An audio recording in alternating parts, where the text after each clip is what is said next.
Hello, Lisa here. Welcome back to my channel and welcome to my weekly deck reviews. Except in this case, it's more like a monthly deck review, but I'm really excited to be sitting down making this video. This was actually one of the goals I had for 2020 was to dive deeper into some of the decks and the systems and the things that I really wanted to spend some time getting to know. And top on that list was the Alchemical Tarot by Robert M. Place.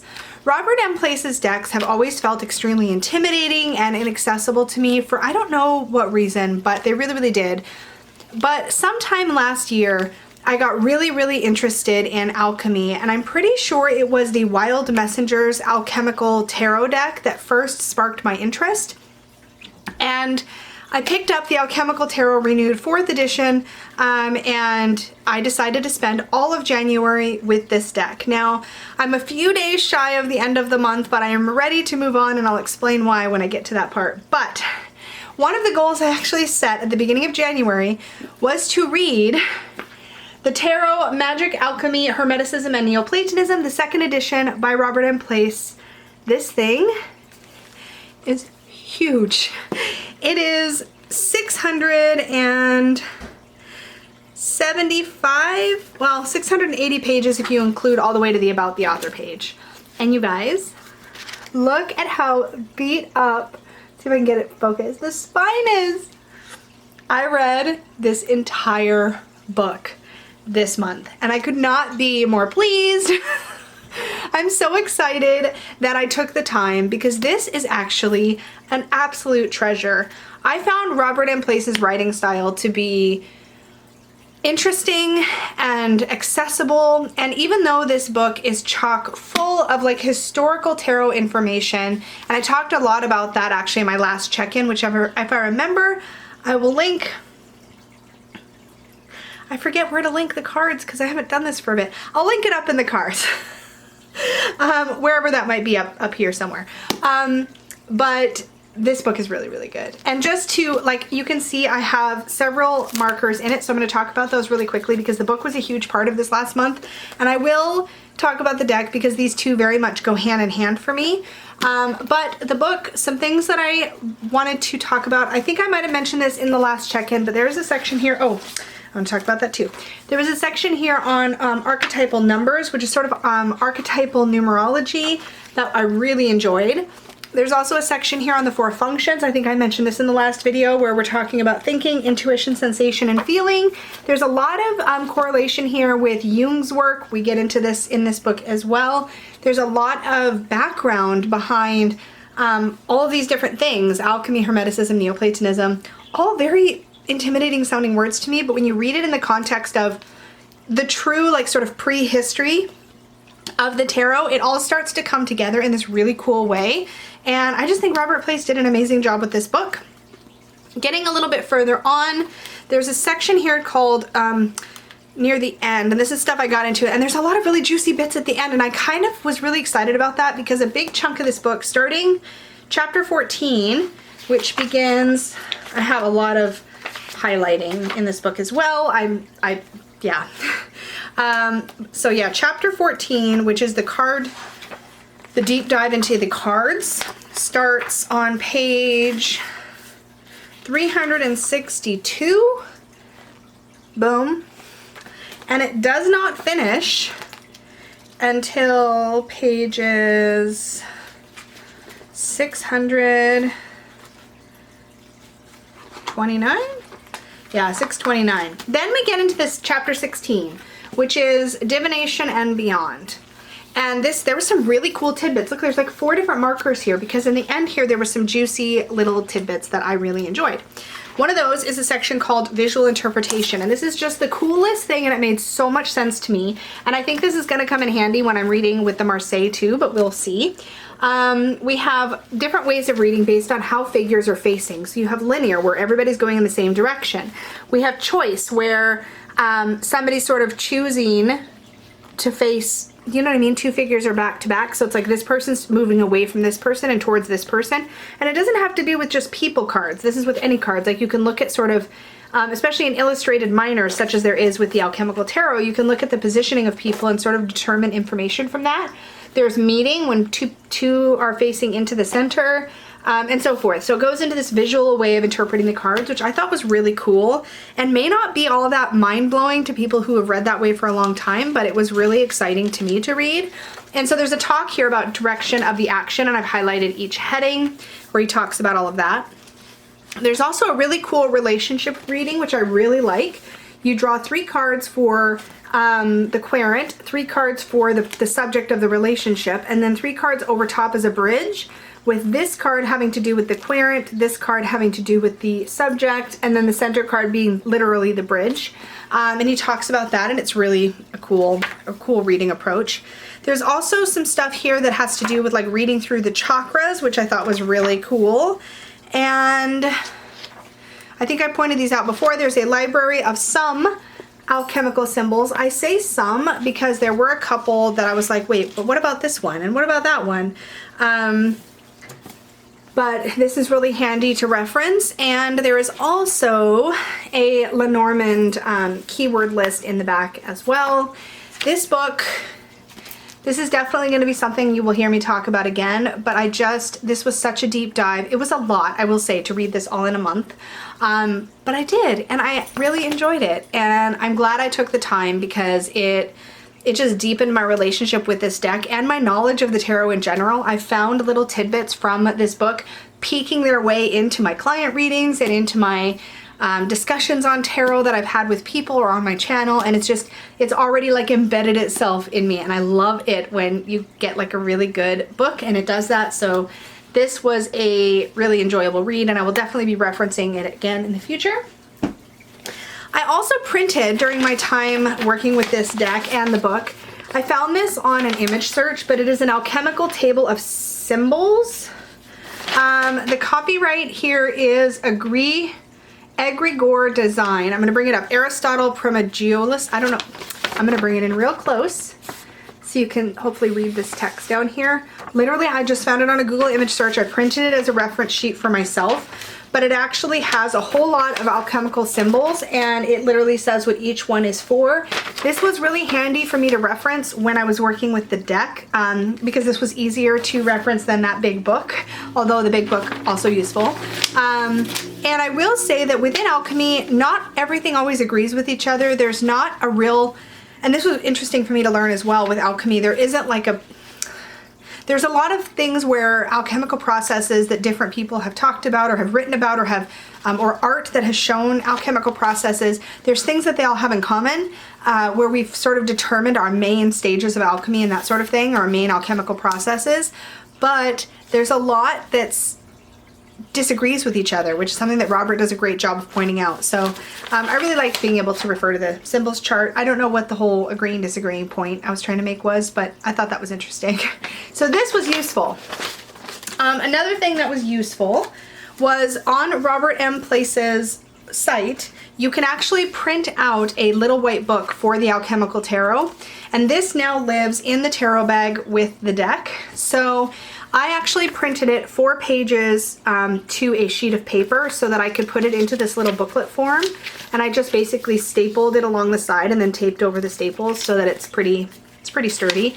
And I formatted it a bit because it didn't want to print beautifully formatted, but it just gives you like a short little blurb for every card of the majors and every card of the minors. And this is really great because having read the beast of a book over there, this stuff beautifully references the deeper information in that book, and I think it will help to keep what I learned in that book front of mind when I'm working with this deck. Now let's talk about the cards because I'm 9 minutes in and we got to get this rolling. So in the book, there is near the back a full breakdown of all of the symbols on the back of the renewed 4th edition of the Alchemical Tarot, but in a nutshell, the main symbols here are all of the 7 planets are in her dress.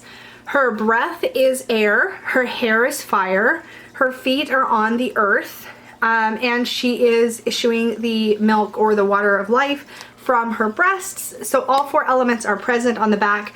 We have the symbol for the Philosopher's Stone, and we also have the symbol for the magnum opus. And the idea of alchemy essentially is that we're sort of starting out as this magnum opus, or this prime material, and we're trying to move through all of the stages to reach the Philosopher's Stone, which is, if you look at this from a spiritual perspective, you're moving through all of these various stages that eventually bring you to the greatest enlightenment, or the greatest epitome, I guess, of your existence.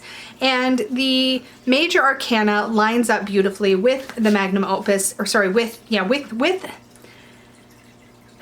I said magnum opus, I think, and I meant to say prima materia, or the prime material. I said magnum opus. The magnum opus is the great work. It is the work of reaching the Philosopher's Stone.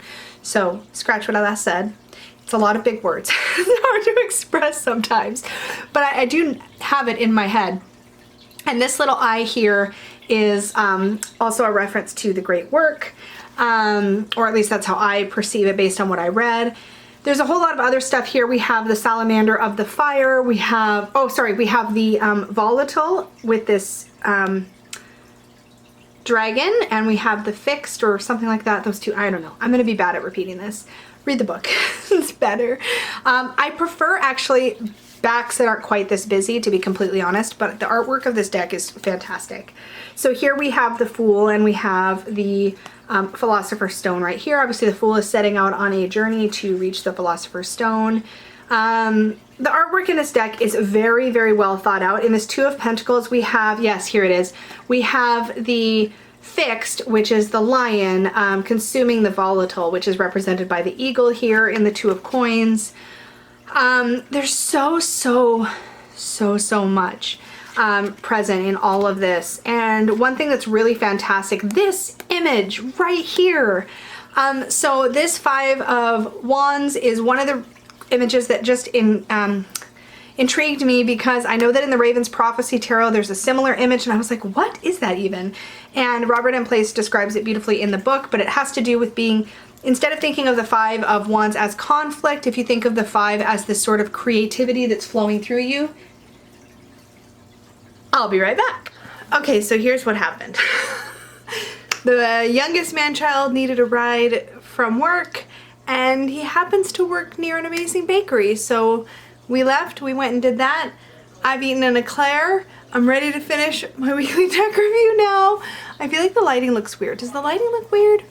Maybe it does. It is dark and late. Anyway, I was talking about the Alchemical Tarot, and I was showing you some of the pretty cards, and I was talking about them. Oh, I was babbling about this Five of Wands. Anyway, the Five of Wands is creativity flowing through you, and once I understood that this is like sort of that exertion of energy out and creative energy out, I was like, I get it now.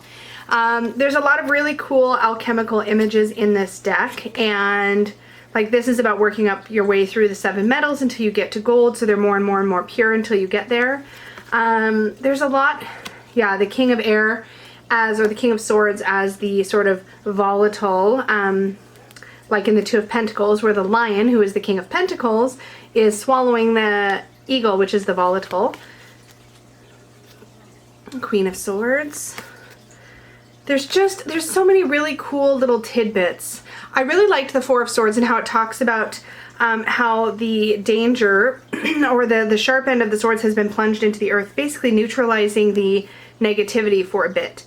And I really like that. I love this Lover's card. I really enjoy this deck, and I have looked at side-by-side flip-throughs of this deck with the Tarot of the Sevenfold Mystery, and in Robert's book, he actually spends a fair amount of time talking about both cards. So like in every page that talks about the card, you have the Alchemical Tarot, the Alchemical Tarot here, and then the Tarot of the Sevenfold Mystery on this side, throughout the entire thing, right? So it's definitely referenced, and I found that being able to see it side by side like this, I just really prefer the Alchemical Tarot version of all the artwork, so I'm really glad that this is the one I ultimately settled on. I think that's my lamp making, hold on, we're gonna make me a little bit less, there we go, I'm a little less orange now. I have a really big Himalayan salt lamp by my bed, and it's amazing, and I love it, but it does make me look a little orange in this lighting. Anyway, what else? Okay, so how would I sum up my experiences with this deck? I would say, having spent a month with it and using it for daily draws, for spreads, for readings, that this deck definitely does read best in multi-card combinations, but I thoroughly enjoyed using it exactly as it is.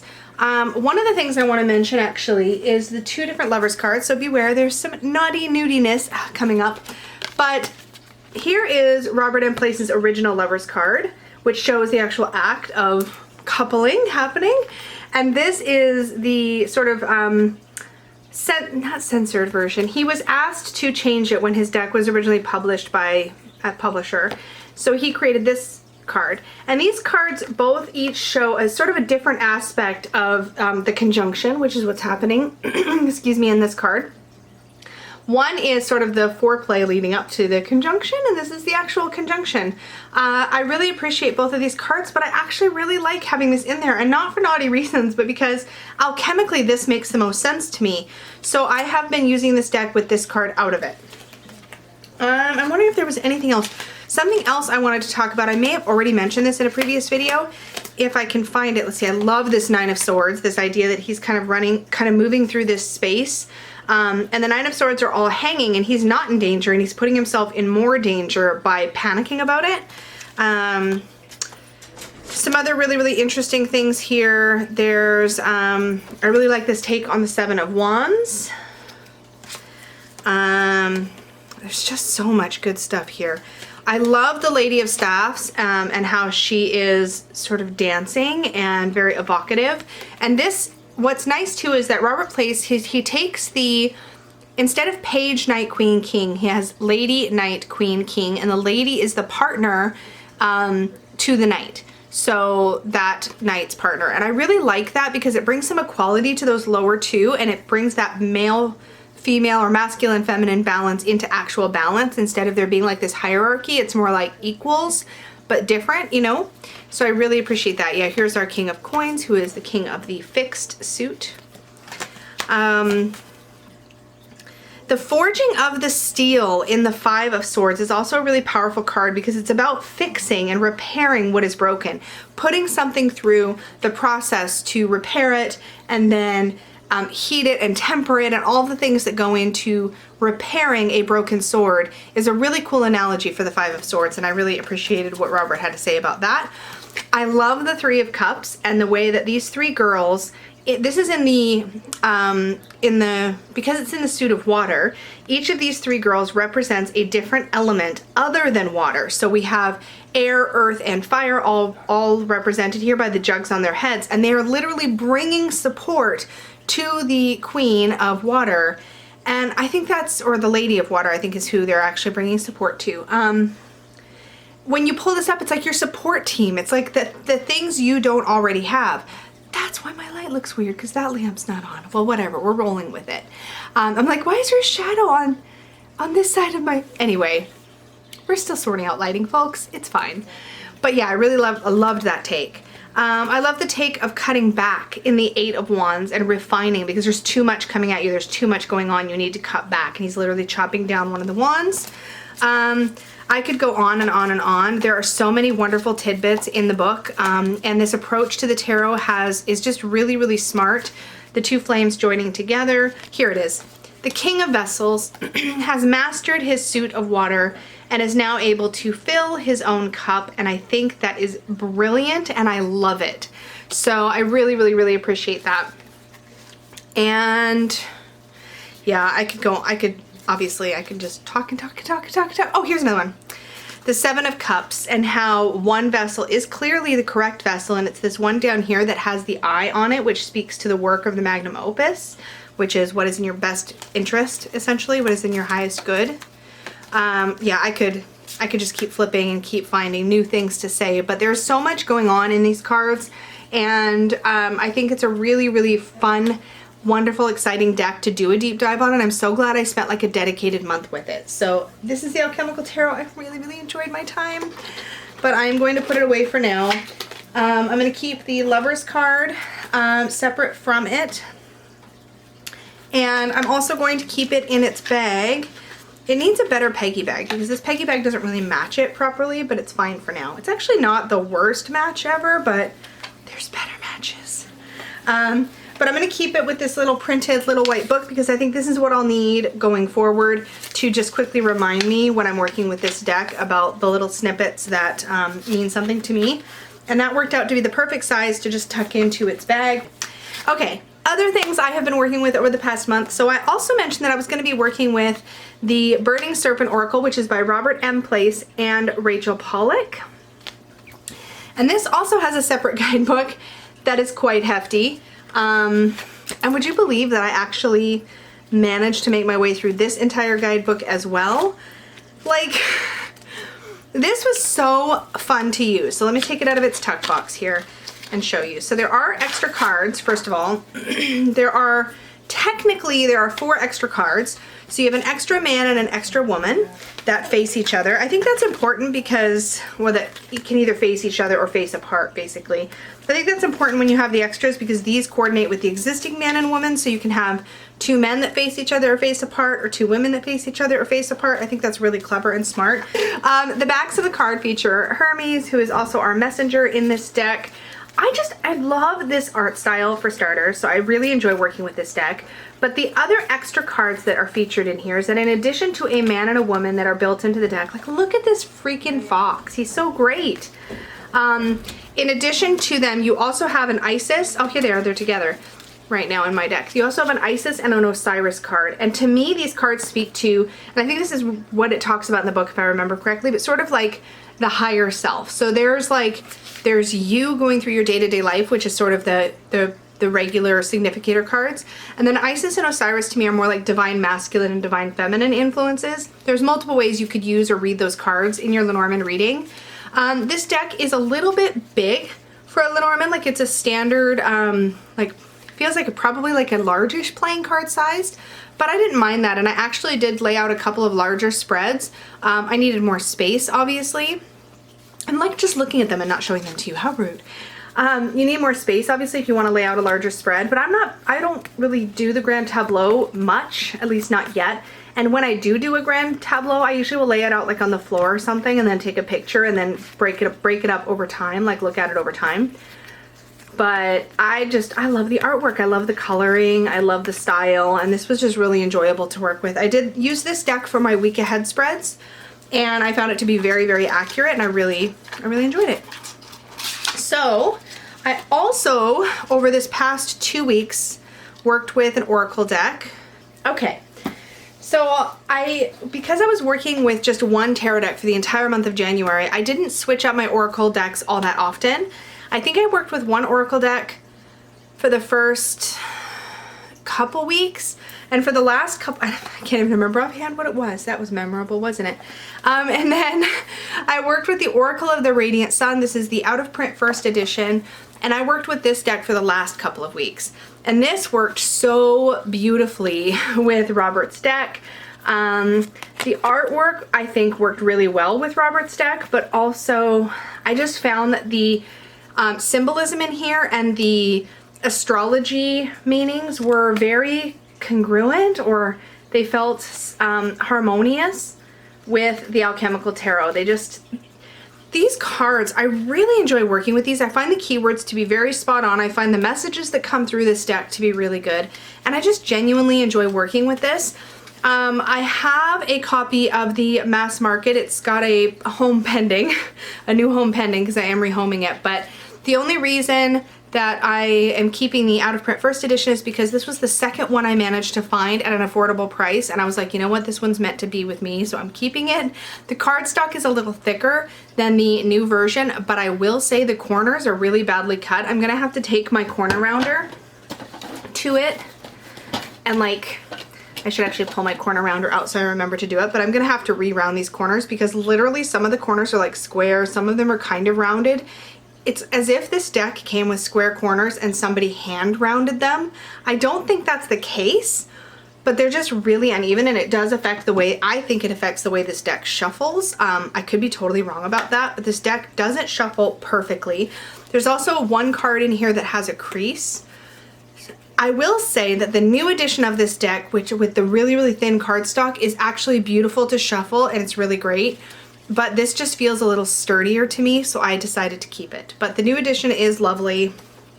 and there's really no changes to the new edition. The colors, if anything, are slightly more vibrant. And I do have, let me back up. I have a side-by-side of this out of print first edition with the new edition, and I will try to remember to link that up in the cards for you so you can see it for yourself, because there's not a ton of differences. But I'm keeping this one. So I'm gonna put that there with my corner rounder so I don't forget.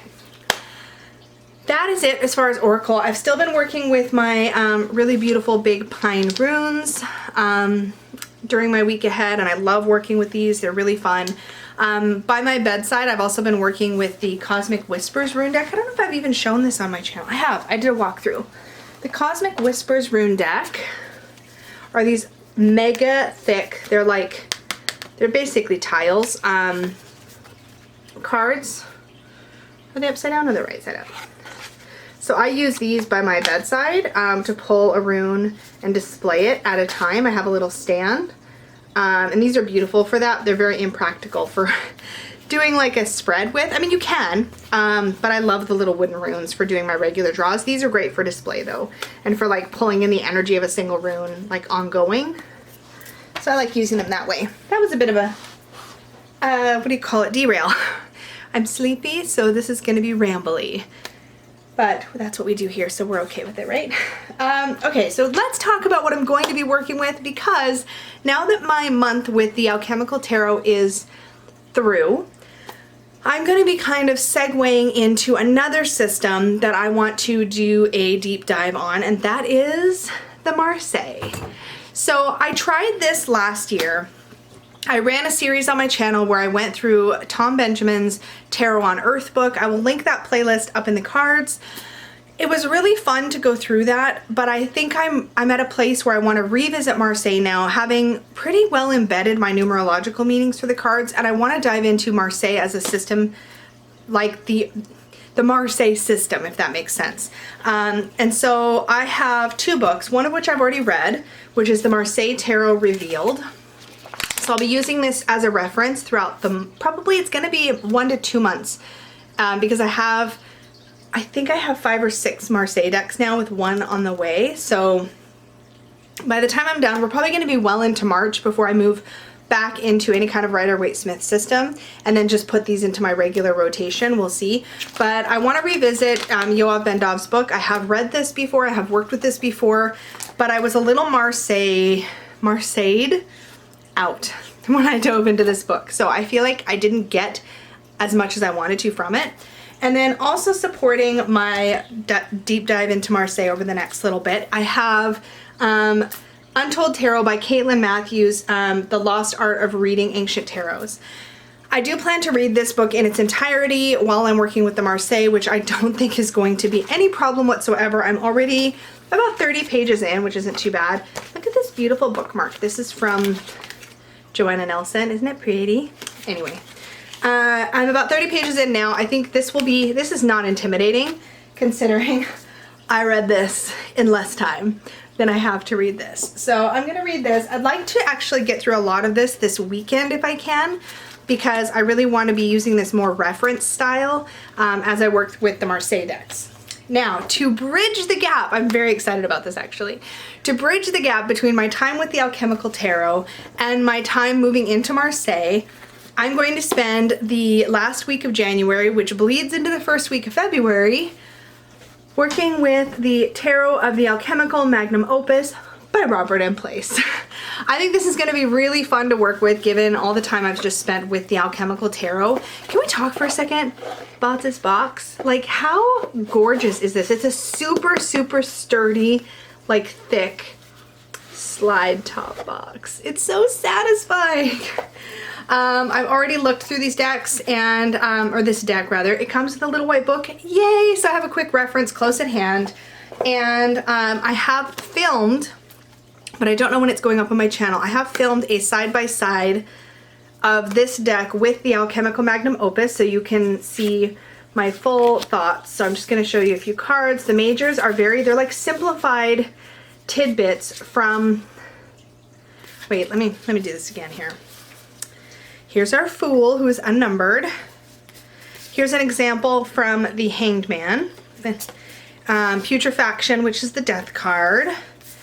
and Baptism, which is the star. But I think these are going to be very memorable, having just worked with the Alchemical Tarot for so long. So I think it's going to be a really beautiful way.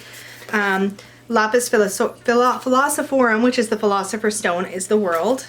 And then through the minors are very, very Marseille style. We still have the Fixed Eating the Volatile.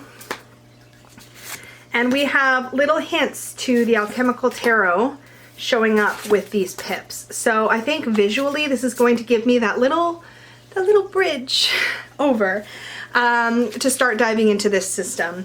So I'm gonna really enjoy playing with this. I don't know how well this particular deck will play with this book, but that's okay because that gives me a little more time to dive into this book and get it read so that I'm ready to dive into the next Marseille deck. So I'm gonna be reading with Marseille / Pip because I think a couple of my decks are not traditional Marseille, but they are Pip, until I've worked with every single one of my Marseille or Pip decks for a full week each. So that is what is coming up on my channel.